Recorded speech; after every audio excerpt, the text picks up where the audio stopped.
So this is beta first version. So far we have some enemies. That's a scout right there. And this is just a normal enemy. Usually if you go right there, he activates, and if you get close enough to that, he activates. This is a beta, so in the future they're going to stop and not push you off the edge and move you around.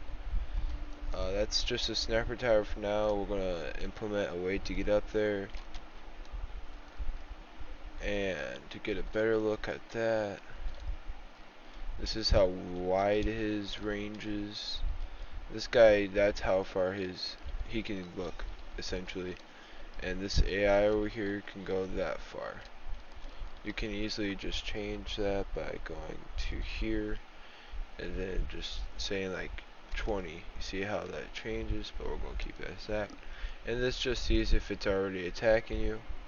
This is a parent, and one day we're going to make it where whenever one of them gets turned on, they both, and you see how they both are turned on now. That's going to be kind of like a server for them.